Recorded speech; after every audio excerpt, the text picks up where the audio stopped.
ആരാ? വിനിമോൾ. കണ്ടിട്ട് എത്ര ദിവസമായി മോളെ? അതല്ലേ ഞാൻ വന്ന ആന്റി. അങ്കിൾ വന്നില്ലേ? വരേണ്ടതാ, വന്നു തോന്നുന്നു. അല്ല, ഇതാര് വിനിയോ? മോളെ പോന്നു? ഇപ്പൊ വന്നതേ ഉള്ളൂ. എന്താ ബാബു, സുഖം തന്നെയല്ലേ? അതെ.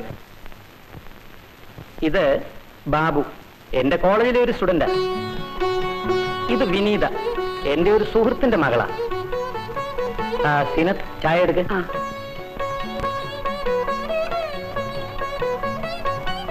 വിനി, യൂത്ത് ഫെസ്റ്റിവലിന് വന്നിരുന്നോ? എങ്ങനെ ഉണ്ടായിരുന്നു എന്റെ കുട്ടികളുടെ പാട്ട്? ഭയങ്കര ബോറായിരുന്നു. എന്നിട്ടാണ് ഞങ്ങൾക്ക് ഫസ്റ്റ് പ്രൈസ് കിട്ടിയത്. ലോ കോളേജ് അല്ലേ, വല്ല ജഡ്ജിമാരെയും മണിയടിച്ച് കാണും.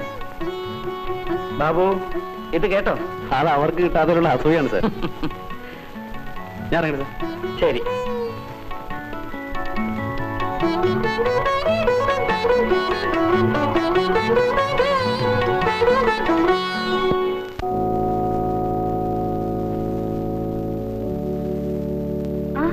ഇതെന്താ ഇവിടെ? പാവണ്ണയകത്തുണ്ട്. കൂട്ടുകാരന് ഭക്തിയൊക്കെ ഉണ്ടല്ലേ? പിന്നെ പരീക്ഷയ്ക്ക് അടുത്ത് വരെയല്ലേ. ഓ, അത് ശരി. ഞങ്ങളുടെ പാട്ട് വളരെ ബോറായിരുന്നു അല്ലേ? സംശയമുണ്ടോ? ഇങ്ങനത്തെ പാട്ടൊക്കെയാണോ പാടുന്നത്?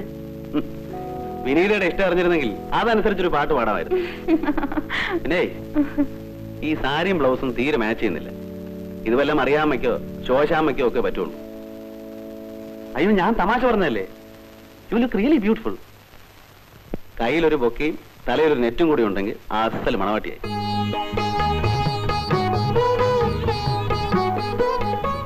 ഞാൻ വരട്ടെ. നല്ല നമ്പറാണല്ലോ, 555. 2 3 കൂടെ ഉണ്ടെങ്കിൽ ഞങ്ങളുടെ ഹോസ്റ്റൽ നമ്പറായി 33555.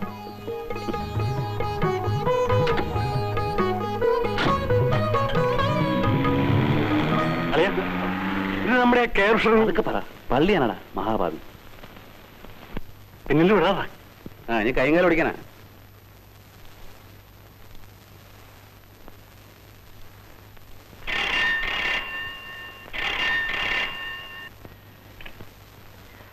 Hello, law college ഹോസ്റ്റലാണോ?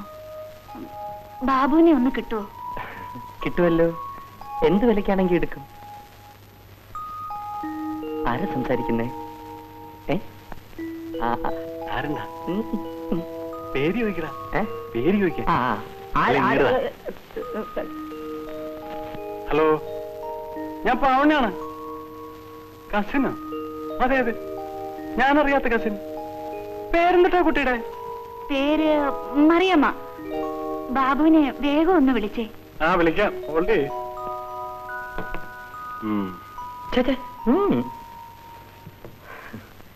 ഞാൻ റഹ്മാനാണ്. വിളിക്കുമെന്ന് എനിക്ക് നേരത്തെ അറിയാം. ജീവിതത്തിന്റെ വിധി. ഹലോ. ഹലോ, ബാബു ആണോ? ഞാനാണ് വിനി. അറിയാമല്ലേ? നീ എപ്പോ വന്നു? വൈകുന്നേരം കാണാം. അവിടെ തന്നെ.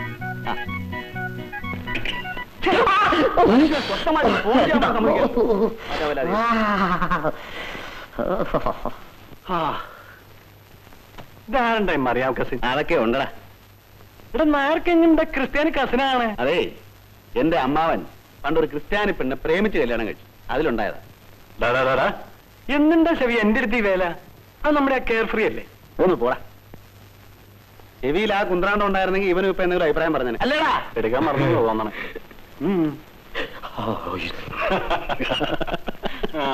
എങ്ങനെയാ ക്രിസ്ത്യാനി കസനാവണേ? പാവുണ്ടേ ഇവനെയെ വിളിക്കുന്നതെന്ന് അറിയോ? എന്താ? Care free. അയ്യോ,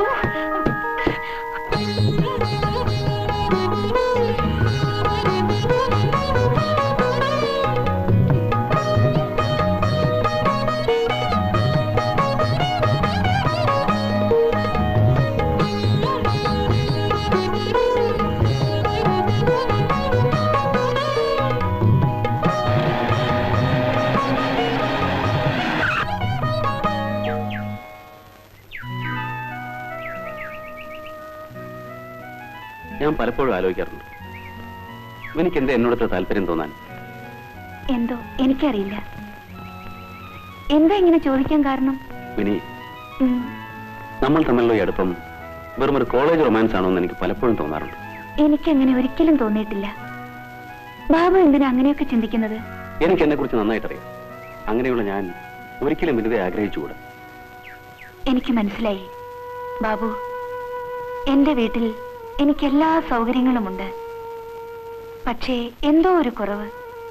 ആ കുറവ് എന്താണെന്ന് മനസ്സിലായത് ബാബുവുമായി അടുത്തതിന് ശേഷമാണ്. പറയാൻ എളുപ്പമാണ് കുട്ടി.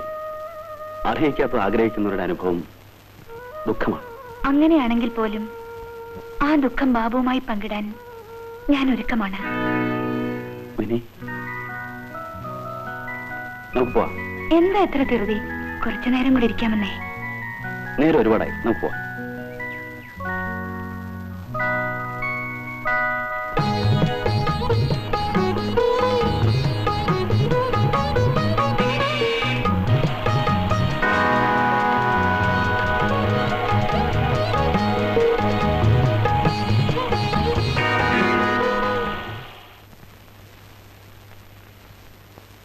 മാത്യു സാർ ഇവിടെ ഇല്ലേ? Sir മോളിയുണ്ട്.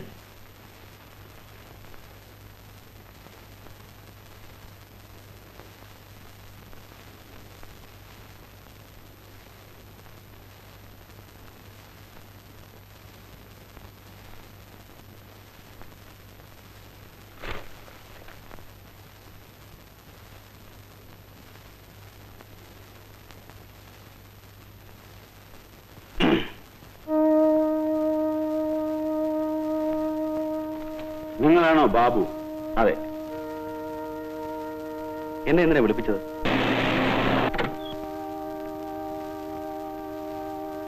By bye bye bye bye. എന്റെ മകളെ ഞാൻ കോളേജിൽ അയക്കുന്നത് പഠിക്കാൻ വേണ്ടിയാണ്. കണ്ട ആലവലാദികൾ അവളുടെ പുറകെ നടക്കുന്നത് എനിക്കിഷ്ടമല്ല. ലോ കോളേജിലെ തെമ്മാടികളെ കുറിച്ച് ഞാൻ കേട്ടിട്ടുണ്ട്. അവരുടെ ഉദ്ദേശം എന്താണെന്ന് എനിക്കറിയാം.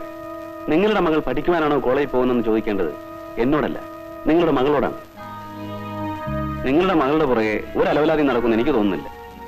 പിന്നെ അതേ ലോ കോളേജിൽ പഠിച്ച തെമ്മാടികളാണ് ഇന്ന് നിങ്ങൾ ബഹുമാനിക്കുന്ന സുപ്രീം കോർട്ടിലെയും ഹൈക്കോർട്ടിലെയും ജഡ്ജിമാർ. അതിന് അന്തസ്സുള്ള കുടുംബത്തിൽ ജനിച്ചവനായിരിക്കണം, അല്ല നിന്നെ പോലുള്ള ഇരപ്പാളികളല്ലടാ. ഇത് പറയാനാണോ നിങ്ങൾ എന്നെ ഇങ്ങോട്ട് വിളിപ്പിച്ചത്? ഇനി എനിക്ക് പോവാമല്ലോ. പിന്നെ കൊട്ടാരത്തിൽ മാത്യൂസിന്റെ മഹത്വം കണ്ടിട്ടല്ല നിങ്ങളുടെ മകളെ ഞാൻ സ്നേഹിച്ചത്. ഞങ്ങൾ പരസ്പരം ഇഷ്ടപ്പെട്ടു, സ്നേഹിച്ചു, അത്രമാത്രം. കൊട്ടാരത്തിൽ മാത്യൂസിന്റെ മകളെ നീ സ്നേഹിക്കും അല്ലടാ തെണ്ടി? എന്റെ മുറ്റി പഠിക്കുന്ന ചൂലിന്റെ വിലയുണ്ടോ നിനക്ക്? മിസ്റ്റർ മാത്യൂസ്, നിങ്ങൾക്ക് ലക്ഷക്കണക്കിന് രൂപയുടെ ബാങ്ക് ബാലൻസ് ഉണ്ടായിരിക്കും, കോടിക്കണക്കിന് രൂപയുടെ സ്വത്തുക്കളുണ്ടാവും. ഇത് രണ്ടും എനിക്കില്ല. പക്ഷേ നിങ്ങൾക്കില്ലാത്ത ഒന്ന് എനിക്കുണ്ട്, സംസ്കാരം. അതുകൊണ്ടാണ് നിങ്ങൾ ഉപയോഗിച്ച ഭാഷയ്ക്ക് ഞാൻ മറുപടി പറയാത്തത്. ഓ, ഒരു സംസ്കാര സമ്പന്നൻ വന്നിരിക്കുന്നു. നിന്റെയൊക്കെ സംസ്കാരം കൊണ്ടാണടാ അനാഥാലയത്തിൽ കുട്ടികളുടെ എണ്ണം വർദ്ധിക്കുന്നത്. ഒരു കാര്യം ഞാൻ പറഞ്ഞേക്കാം, മേലാളിന്റെ മകളെ കാണുകയോ സംസാരിക്കുകയോ ചെയ്താൽ അന്ന് നിനക്ക് എന്റെ തനിനിറം കാണേണ്ടി വരും. നിങ്ങളുടെ മകൾക്ക് ഇഷ്ടമാണെങ്കിൽ ഞങ്ങൾ തമ്മിൽ കാണും, സംസാരിക്കും. പിന്നെ നിങ്ങളുടെ തനിനിറമല്ല, ഏത് നിറം മാറിയാലും എനിക്കൊരു ചുക്കുമില്ല. റാസ്കൽ!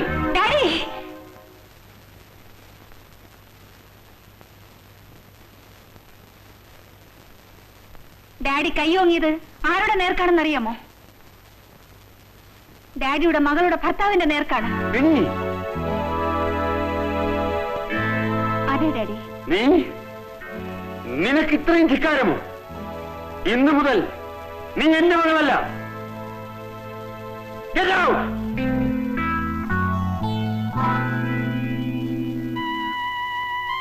നീ എന്തായി പറഞ്ഞത്? നിനക്ക് ഭ്രാന്തുണ്ടോ? ബാബുവും ഡാഡിയും തമ്മിലുള്ള സംസാരം മുഴുവനും ഞാൻ കേട്ടു. ഇതല്ലാതെ എന്റെ മനസ്സിൽ വേറൊന്നും തോന്നിയില്ല. അതുകൊണ്ട് എന്ത് അഭിപ്രായമാണ് നീ കാണിച്ചത്? ഞാൻ ചെന്ന് നിന്റെ ഡാഡിയോട് പറയാം. വേണ്ട, എന്റെ ഡാഡിയെക്കുറിച്ച് എനിക്ക് നന്നായിട്ടറിയാം. നമ്മുടെ ബന്ധത്തെ ഡാഡി ഒരിക്കലും അംഗീകരിക്കില്ല. നമ്മളിനെ എന്ത് ചെയ്യും? എനിക്ക് യാതൊരു എത്തും പിടിയും കിട്ടുന്നില്ല. ബാബു ധൈര്യമായിരിക്കൂ, നമുക്ക് എവിടേക്കെങ്കിലും പോവാം.